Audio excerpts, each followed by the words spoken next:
Thank you, Sarah, for joining me. Sarah, you met me at Linden Lodge, right? At a careers fair, and we started up a conversation. And I thought you were, bright as a button, and just starting out your career. We'd have a really interesting conversation about losing your sight because I think that we have sort of a very similar sort of trajectory, or the time spent at least losing our sight. Would you like to do an introduction for yourself?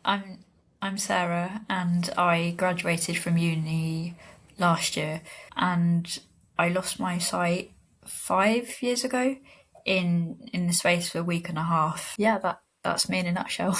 No, like I said, you're within sort of creative writing, right? Yes, yeah, Yeah. that's right. I graduated with a creative writing degree. So I guess I'll give you a bit more about myself. I had gone through a relatively normal schooling, a relatively normal career, and managed to make it through a few different sort of senior leadership positions. And 2 years ago, I lost my central vision. I was diagnosed with retinitis pigmentosa about 10 years ago, actually. Yeah, it didn't really affect me because along the way lost my night vision, but then lost my peripheral vision. When it started to affect my central vision, that was quite challenging. And, the reason I wanted to do this was because two distinct perspectives here. Sarah being the person that's starting their career out, me having to adapt to it, a little bit further down the line. Yeah, I just sort of like to hear that journey, and I thought it'd just be a really nice, interesting piece chat through. There are a lot of fears, a lot of anxiousness, I guess, with losing your sight. And, one of the outcomes for this conversation, if you have just lost your sight or you're at the beginning of losing your sight, please take some sort of inspiration that it's not the end of the world, if that makes sense. You can carry on, but there are significant challenges, especially when we're talking about getting into work. There are a lot of unconscious, I guess, biases that do crop up as well within the workforce and within the hiring managers, etc., and a lot of other challenges like inaccessible technology and things like that. So, yeah, I just thought it'd be a really interesting conversation to get your point of view. What concerns you the most about finding a job? That is a really hard question. I think for me, I think for me it's about the fact that the statistics are so low Mm. amongst not only disabled people but also people who are visually impaired.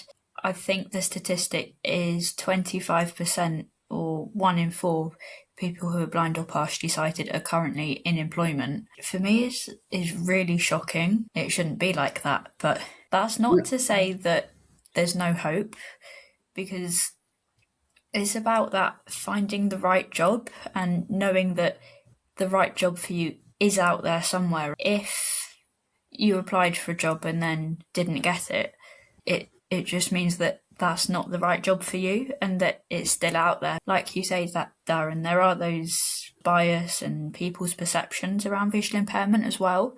which may or may not hinder your chances of getting a job or something like that. But Yeah. it it's really important to note that people's perceptions or attitudes may not always be positive all the time.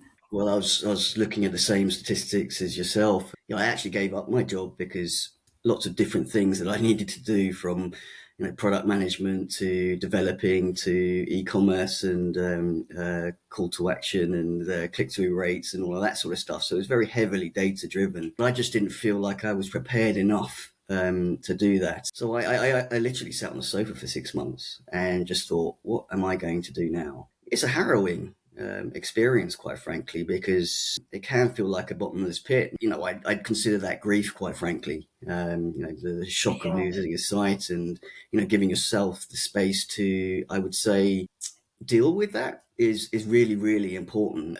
It's difficult enough going out and applying for jobs, but there are, significant other challenges that people with sight loss face. It's not just dealing with an interview or anything like that. It's very much, can I independently apply for your job in the first place? Yeah. That's really important. Yeah, there's a big diversity in terms of who takes that sort of accessibility seriously. I guess some of the misconceptions around hiring a blind person. I was looking at something the other day around, I think it was done by Be My Eyes, 55% of employers, they feel like hiring a blind person would be a detriment. They would cause problems with their health and safety within the company. And 33% of them actually felt like they couldn't employ a blind person because they didn't think they could use a computer. So I think that 25% right now, with that 25% statistic, or at least 75% of the blind people or severely sight impaired people that are out of work is a tragedy, quite frankly, because of those misconceptions. And it's also about that, you know, you don't always have to go straight into a job. There are other routes into it. For example, volunteering. It's about that networking with others, which was so good about meeting Darren at Linden Lodge, and about those making connections that I can take with me into my career. And sometimes volunteering can be the way into a job. Like, say you volunteer, and then that making the connections with others, or where you're volunteering, can become a permanent contract. It's not just about that actively going and searching for jobs and then doing the interviews and stuff like that. Mm, Like, yes, that is one way, and probably the most common way to go about doing this, mm. when finding employment and stuff like that. A case of volunteering and giving people a chance with sight loss. So you're having to prove yourself that you can do the job, because there's plenty of information out there for employers to say, well, there are capable people out there. I'd like to say that I was an example of that. I went through help and I went through support with the Thomas Pocklington Trust. So I was a previous intern. I was lucky enough to see their advert around Zappa, and working within what I do now, which is more assistive technology. I guess I'm not part of the problem anymore. I'm trying to be a bit more part of the solutions. I think those things are really, really important. I just don't think that people should be pigeonholed into, and this is the way that I felt, actually. I don't know whether you'll probably disagree with me here, Sarah, but I felt like with the work that I did, which was relatively commercial, so I did a lot of, like I said, e-commerce work, front end work, and digital marketing, etc., and producing and video content too. That I didn't have a place in that because I lost quite a lot of what I could do before, if that makes sense. Just sort of giving myself the space to be in a work environment, again, as a blind person, learning Hmm. how to use the assistive technology, because keep going back to that 25%, but with the digital technology that's out there now, that number's far too high, far too low, sorry, in my opinion, right?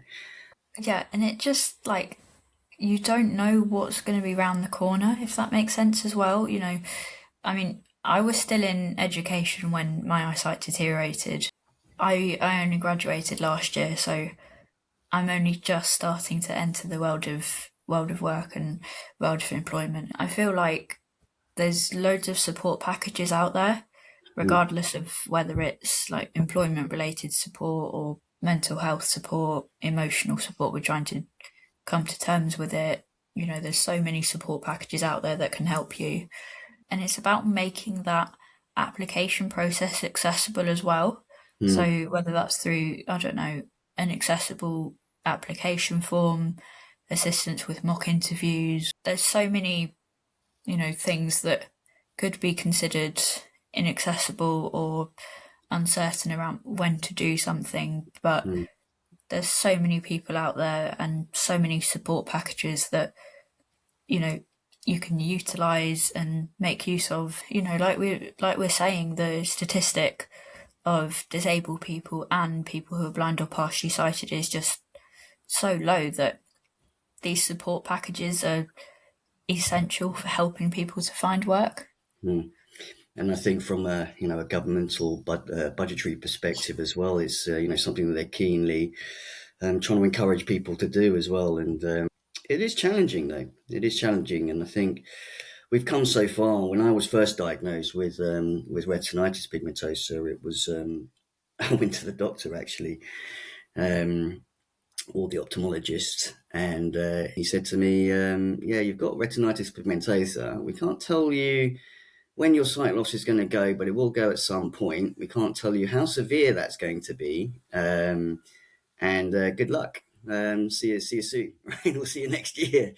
And yeah, like I said to you, from a support perspective, I didn't really seek it out when I felt it was manageable.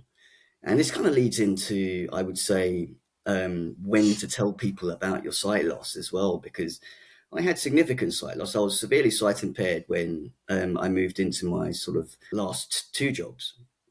But it's really always a bit of a tricky situation, right? I don't know what you feel like when you should. For me, I always wanted to let my CV speak for itself, and I've got a fair bit of experience, which really does help. But Mhm.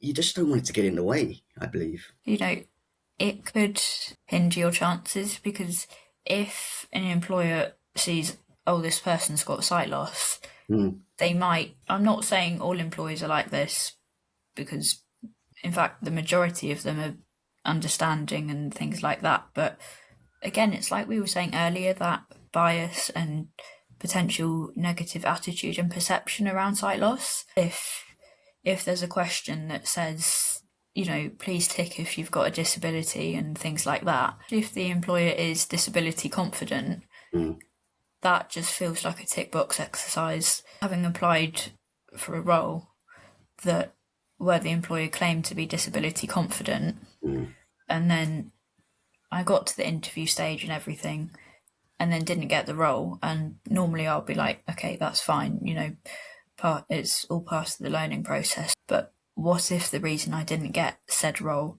was because I disclosed my sight loss? That may very well not have been the case, but at the time that's what it felt like. So sometimes disclosing can feel like a barrier in itself because on the mm. one hand you kind of need to disclose to get the adjustments and stuff that you need, but it could also hold you back in the long run as well.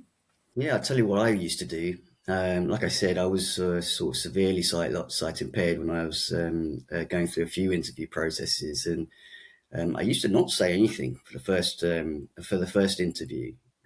I don't know whether I can't really see myself anymore, Sarah, but hopefully I don't look blind, if that makes sense. So I can figure out an interview, get through the first two stages, and then once you get to the third stage and you then disclose it, it becomes a lot harder for people to say, "Oh, actually, yeah, this is going to be a problem for us because it's a health and safety risk for you to be on the premises." And I understand from a reasonable adjustment perspective. If I was, I think someone gave me an example of if I was going to go drive a forklift truck, then that's probably something I couldn't do. But something in the office and something like creative writing that you do, Mm-hmm. absolutely can be done, and you don't get a first class degree for no reason. So I'm sure you're pretty good. And I think as well, if if you do what you were saying that you did, Darren, when it comes to disclosing at, say, I don't know, the third round of interviews, that in itself might hold you back as well. Mm, Because if you disclose at, at a later stage, the employer might say, why didn't you disclose earlier? And like you say, it's the whole health and safety thing. So knowing what jobs out there are accessible for you, mm, because especially as someone who's blind or partially sighted, then there are automatically going to be some jobs and some sources of employment have that are completely closed doors. Like, say, I don't know, being a lorry driver or something, flying a that plane. is is most definitely out of the question. Well, And I wouldn't trust me flying a plane, quite frankly, if I well, did yeah, fancy it. say But same here to be honest. things that I was thinking about when I was spending time on the sofa trying to learn how to use VoiceOver on my phone, how to learn how to use JAWS on the laptop and NVDA and all of the accessible tech. I don't read Braille. I was actually thinking about what I could do, and luckily, I actually felt a little bit sort of pigeonholed into.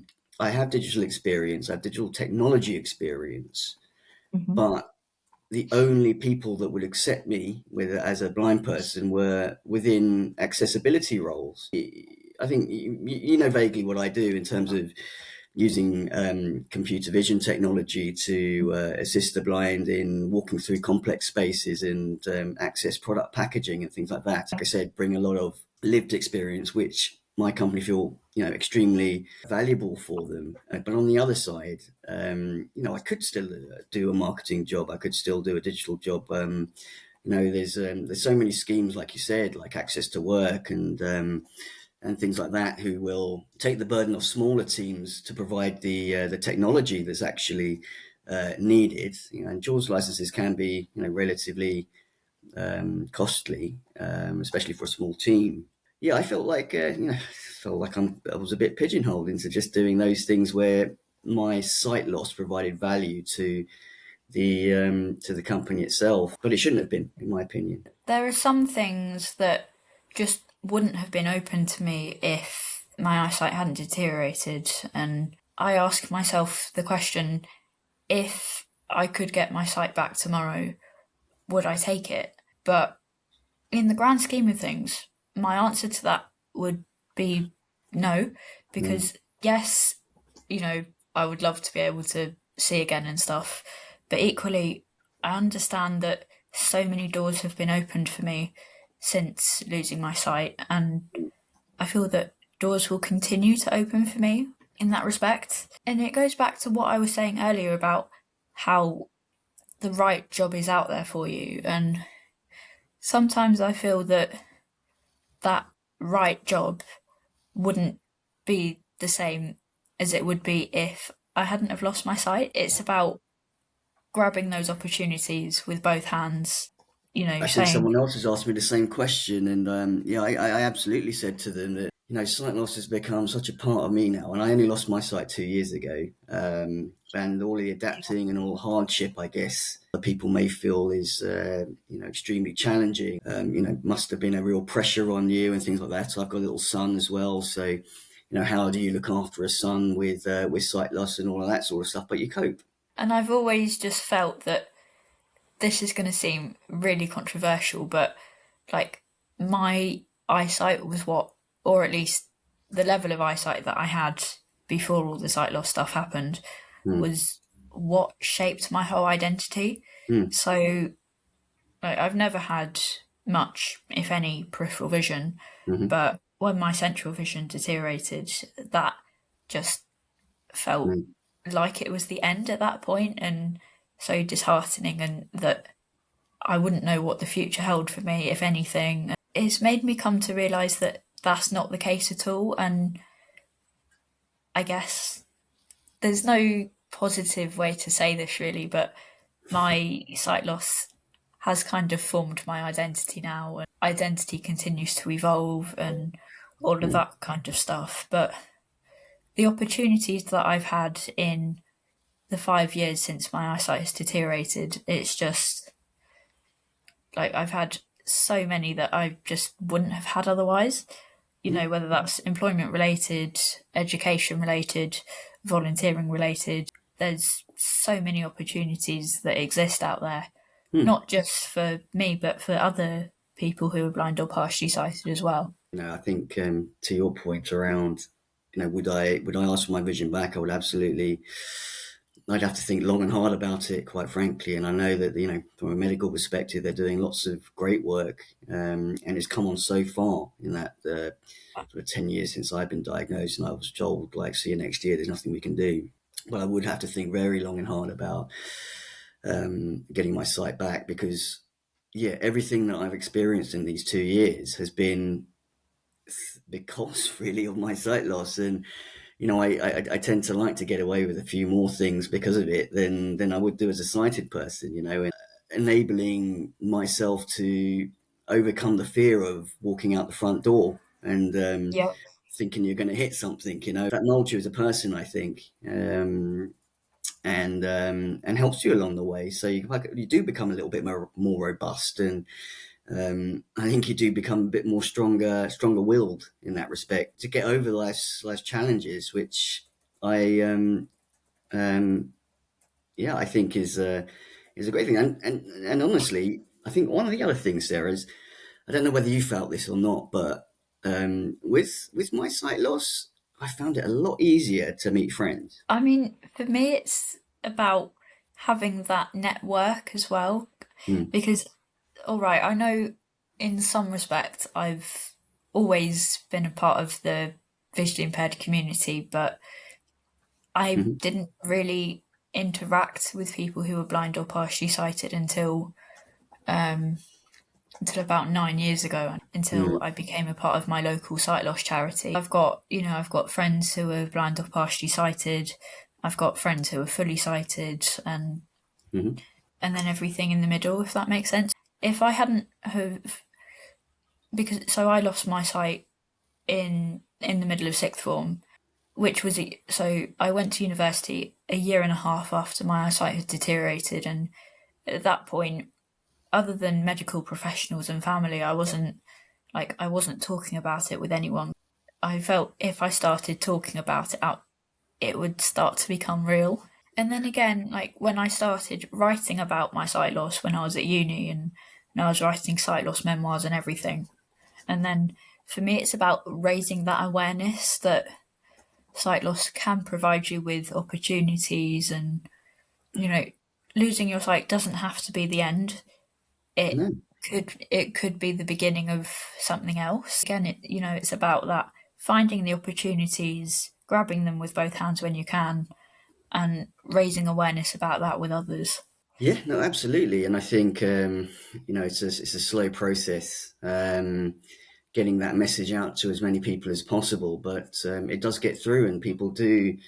I would say people have got a lot more empathetic, understanding, should I say, around what a person with sight loss kind of needs, and in a lot of ways, they don't need to be pulled across the street. They just need to be asked, "What do you need help with?" I think those are the really important things. And I'd never met a blind person before when I first lost my sight, and having I did my internship at TPT and finished that. But that was the first time I met a group of blind people. Um, and personally, it made me feel like I wasn't on my own. Um, and that other people, there were lots of different challenges that other people had to endure, should I say, life with. Mhm. That you're not on your own, and you've got other people to talk to, and people are just really helpful in that room. And I feel extremely blessed by doing that internship. What was it? I think it was 2 years ago now, but it opened my eyes to all the different types of sight loss, and all the different types of people that actually work with sight loss as well. One of the first guys that I met actually lives down the road. He started a charity called Blind in Business, and he is a lawyer, but has full sight loss. And I sort of met him randomly walking down the street, and he was such a help to me, just to say, here's all the help that's out there, because I didn't know where to start. Quite frankly, I was on my own. But then also, I think he's a very successful lawyer. Lived his life. He had a Labrador as well, not a seeing eye dog, or a guide dog. But I just asked him why didn't he have a guide dog? And he's like, well, it didn't seem like me. Don't want one, and you can live without it. Right? So those sorts Yeah, of things, those are the preconceptions and those sort of biases that I've always had. But when you start to meet people and realize that they're people, I think that's the real door opener, in my opinion. that's exactly it. Because you meet someone who's blind or partially sighted, and you automatically assume that they're going to have a cane, a guide Mm. dog. Sight loss comes in so many different ways because, I've had people in the past tell me, you don't look visually impaired. And yes, they may very well be right, but that's not to say that I'm not visually impaired because, well, obviously I am, but it just, and there's those preconceptions that, you know, that people with sight loss aren't going to walk around without a cane or without a guide dog. Mm, Like they would always have some kind of assistance that, whether that's a sighted guide, a cane, a guide dog. It just shows that people who are blind or partially sighted can be more independent than you think. There's also the conceptions, like misconceptions or whatever, around the language choices as well that you use. mm, As mm, in, would you say people who are blind or partially sighted, or blind and partially sighted people? Like, do you have do you take a disability approach, i.e., by putting the disability first? So, blind or partially sighted people. Do you have a person centered approach? yeah, I think that's the point, right? Like, effectively, I would say that 99 to 100% of people have some form of help that they need along the way, whether that's dyslexia or Yeah. neurodiversity or whatever it is. They all may be hidden conditions, but it is just saying to that person that if you do need help, it's there. And whatever I can do to bring the best out of you is, that's my responsibility, quite frankly, as a human being. Um, Exactly. And, you know, you can get support from anywhere, whether that's from a designated employment support service, for instance, if you're looking for employment, or mm, even just seeking advice from colleagues or peers. If you don't know something, it's inevitable that someone else will know the answer to that, and mm, that you'll know the answer to something that they don't. And it's about that sharing of advice, hints, tips, experience, you name it, that mm, there's going to be someone out there who knows the answer to what you're looking for. It's not just about asking professionals, it's mm. about asking colleagues or peers on. But when you find the job that you want to do, I mean, are there any sort of anxieties about, I guess, going into the workplace? Because I did find it, whenever you get a new job, it is always daunting to go into a new workplace. You don't know anyone. You're being introduced to a lot of people, so you can't really remember the names. And this is with sight. Mm, But like with what I found when I went into and did my first sort of, I guess, 9 months with Zappa. Well, firstly, I didn't get the chance to see anyone's faces, so I couldn't put names to faces and things like that. Some people had stronger accents than the others, but other things like going to the toilet was difficult. So I felt like I was a burden on other people to say, mm, "Oh, sorry, do you mind just showing me where the toilet is?" I know a lot of people that won't do that because it feels too overwhelming or feels too daunting. So people would just mm. wait, I guess. In some respects, when I enter the workplace, if I find a job or whatever, then that that's great. But I don't know whether I'll feel nervous or not. I mean, inevitably I'll feel nervous because it's a Hmm. new job. Mm, But in the sense of potentially being the only person who's blind or partially sighted mm, in said workplace, in that respect, I'll feel nervous mm, because I've kind of grown up like that. As yeah. in, primary school, I was the only one with a vision impairment. Ditto secondary school.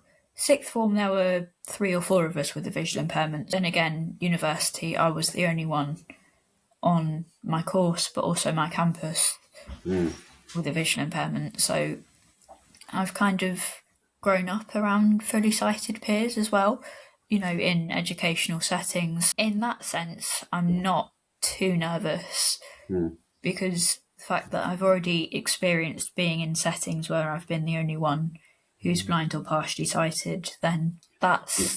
that's resilience and skills and courage and determination. And if there's someone else there with a disability or with a vision impairment, Mm, then that's great.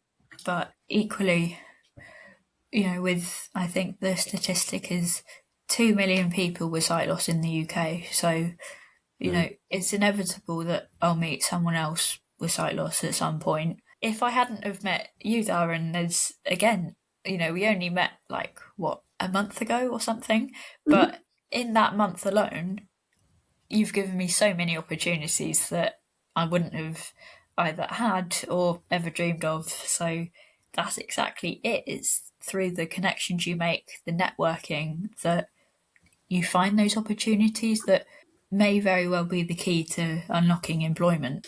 No, absolutely. I mean, if I was to surmise, I would say, firstly, my journey was very different, I guess, because, I've been through most of my life without sight loss and then sort of losing my sight 2 years ago. Um, I had something to compare to, if that makes sense. So I think when I first went into Zappa for the first month, I was always there thinking I should be doing this, I should be doing that, I should be able to do this, I should be able to do that. Like I've used Excel before, or Word, or an HR piece of HR software, or HubSpot, whatever it is, or Slack, and I think I was quite hard on myself just to say, look, just take it easy. Look, you will learn it. It takes a bit of time because every organization uses different software, which is I find quite Yeah. annoying. And one of the other things I find quite annoying is that, like from a double A standard in terms of web accessibility, that there's no real current standard. If I'm trying to move a frame within HubSpot, the shortcut key will be different to if I'm trying to move a frame in Slack or WhatsApp or anything like that. So every application is like a new learning curve for you. And I Yeah. just had to sort of accept that there is a learning process here that you wouldn't have had to do prior to your sight loss, and just give yourself the time and the space to do that. Don't feel pressured into um, everything just working, if that makes sense. Because in a lot of And cases, a lot of the yeah. business software just doesn't work, unfortunately. And Um, like, all right, this next point isn't necessarily about sight loss in employment and stuff like that, but you know, no one stays in the same job forever. So mm, it's inevitable that as you move from organization to organization, that the products and stuff that you use are mhm, going to be different. So, for instance, like using Teams for meetings, or Zoom or mm, Google Meet or whatever, that's going to differ depending on what organization you work in. And mhm. especially if you are blind or partially sighted, then you just have to jump through so many more hoops than others. Like, how do I make this platform accessible? Or will this work with a screen reader? All of those kinds of considerations that fully sighted people just don't have to consider.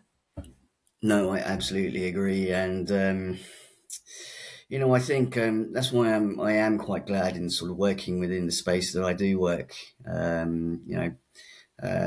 Being able to provide, voiced over directions to the toilet is massive, and you can do that in the right way by designing it from an accessibility first perspective. When a lot of platforms aren't just don't even consider that at all. When they start off, they think of a product, they think, right, who's going to use this? Generally, people without sight loss, but oh, actually, it's within our mandate to make it accessible, so we'll just tack that on, if that makes sense. And that's Mm. ultimately the wrong way to go about it, because if from an ease of access perspective, if I can use a piece of software, then pretty much anyone can, and navigate it. So, that's one of the things that I tend to try to advocate for more consideration around the accessibility side of the actual software itself. Yeah, and it's about, advocating for what you need. So Mm, if you need a different like product to make something accessible, for example, JAWS or NVDA or um I don't know, I'm trying to, but you get the idea. yeah, And yeah, yeah. but also it's about that being self-conscious as well, because especially if you've, you know, like you have, Darren, and all right, semi like I have, but if you've grown up with either full sight or at least more sight than you've got at the moment, then Mm-hmm.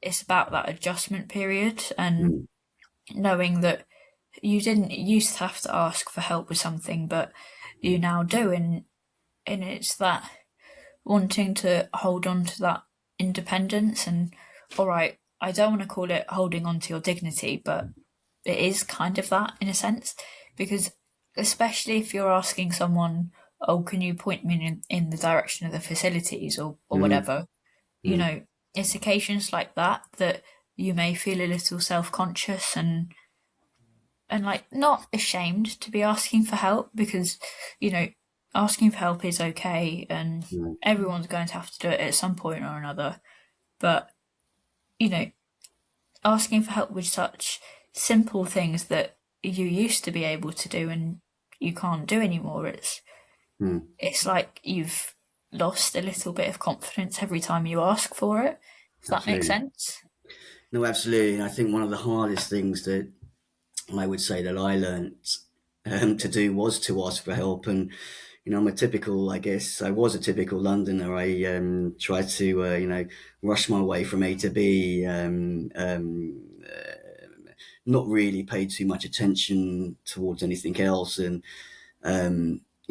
now that I sometimes do get offered help. Sometimes I have to ask for help. Um, but um, what I found is that 99% of people are actually really helpful. And Yes, that's kind same of, here. yeah, it's given me a little bit more, faith in the human race, if that makes sense. Yeah, and like even like because I have had people tell me in the past that I don't look visually impaired, but Mm, you know, because I have my cane on me and stuff, like mm, people always say to me, "Do you need help?" And mm, you know, yes, there's the odd person who's just not very nice and mm. doesn't say nice things, Yeah, and believe me, I have been on the receiving end of that, and recently of late as well. indeed. But you know, Mm, 9 out of 10 people are really helpful, more than willing to help, and even if someone doesn't offer, you know, it's okay to just say to someone, "Excuse me, can I have some help with mm. doing whatever it is that you need help with?" But do you know what I mean? It's No, about that. It's about the balance between knowing when you need help, but also wanting to keep some of that independence yeah.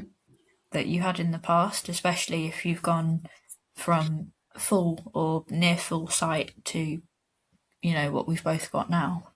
Yeah, absolutely. And I think, to that point around, going into an unfamiliar place and, having to ask help from your colleagues and, things like that. It's exactly the same scenario because, again, like I think most people do want to help and, Mm. not everyone's going to be familiar with all of the different pieces of software and, things like that. So, it is okay to give you that space and it is okay to give yourself that space, sorry, and it's okay to give yourself, time and time to learn different things. So that would be my sorry, my one take. I don't know how we're doing for time here, in fairness. It's 4:05. Oh, So okay. um Yeah. So, well, Shall we? Shall we wrap up the conversation, or do you want to sort of leave us with a little nugget just to um, um, any advice? yeah, give us any advice or any thoughts that you have from the employment side of things, and I think that you'll do absolutely fine, Sarah. From my perspective, it seems like you're coping extremely well, and you obviously have a great education. And I think within the creative writing experience or profession, that is definitely something that um, definitely something that there's nothing to stop you from trying to pursue that as a career. Nothing from a site perspective, in my opinion, at all. So I Um, mean, yeah. so few professions exist where writing isn't used Mm. at all in, in any capacity. Like, if, if I decided to become a pilot or a train driver, which neither of which I'm going to do, by the way, because, I'm not sight getting on that wise, plane, right? but, you know, there's always going to be some writing involved, Yes. even if it's just a small bit, then, but like anything can be shaped into being creative. So, in that respect, I'm not too concerned because, Hmm.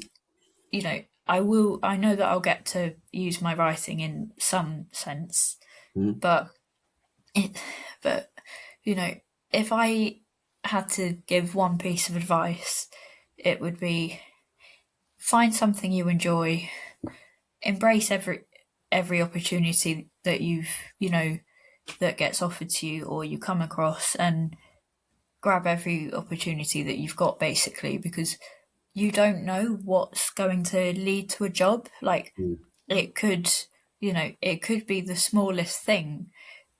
Even if you meet someone else who recommends, oh, if you look at this website, and then you go and look at said website, Hmm. and it's like, and that comes up with a job opportunity or whatever, then, so basically, I know I've literally just said this, but grab every opportunity you've got and network with as many people as you can, because you never know what's around the corner. I think you're absolutely right, and it's uh, it's quite a shame that a lot of people with sight loss do feel um, quite isolated within their communities. And one of the best things that I did was to start getting out there more, start meeting a few more people, and like you said, talking to others opens up different opportunities, and it is all possible. But you've got to overcome those those obstacles when they are feeling too challenging, if that makes Yeah. sense. And it happens, it really does. And there's, like you said, lots of support out there to help you do that. And Yeah. I And yeah, sorry. and as well, it's going to be inevitable that people who are blind or partially sighted are going to have more hoops to jump through than others, more considerations to take into account. So, you know, you just have to push that little bit harder, be that little bit more determined, and I guess also just problem solve that little bit harder, and be more creative in your approach, because especially as someone who's blind or partially sighted, it's not about doing things in the same ways as your peers. Like, Mm, as long as the task gets done, mhm, just do it in a way that's accessible for you. mm, And yes, that may not look the same if the same task was being done by a fully sighted colleague, for instance. But again, it's about finding solutions and ways that are accessible for you, but also being creative and problem solving to find said accessible solution. So, well, I think it's a really yeah, great point to sort of to end on, because um, problem solving and creative solutions are something that we have to do every single sort of minute of the day, quite frankly, for me anyway. And the persistence in just solving that, just having some sort of enjoyment that you can get to yeah, the shop, or you can turn the TV on, or you can watch the World Cup, for example. It's yeah, that's it's just um, those are the yeah, little things that keep you going, I think. So. and also don't stop doing things that you enjoy just because you've lost your sight. For Mm, instance, there's something that, I used to love going to the theatre when I was younger and had decent eyesight and stuff. mhm, And especially since I've lost my sight, yes, that has become something that's become much more difficult with not mhm, being able to see the stage or whatever. But, you know, that's something that I haven't stopped doing because that's a part of me, and whether that's through audio description or whatever, like, mhm. it's about that problem solving and finding ways to continue doing the things you love. Absolutely. No. Sarah, I'm going to do this in post, but we'll put your email address and any other thing you want to be put on, so people can contact you. But yeah. Yeah. Thank you for having me, Darren. No, thank you for your insights, and I like I said, I've always enjoyed talking. I enjoyed talking to you from the first time I met you. So I thought you could bring a lot Same here. to everyone. So Thank you. yeah, no, thank you. So do you think we could? Anyway, this is the first shot that we've had at a podcast. I hopefully you found it interesting. Again, thank you to Sarah, who again has her contact details, and I'd like to invite her again. So leave a comment to let me know if we what other topics we can cover. But yeah, it's just nice hanging out, Sarah, and chatting about the challenges of sight loss, and Yeah, I thought it was and quite upbeat, quite frankly. thank you for having me. More than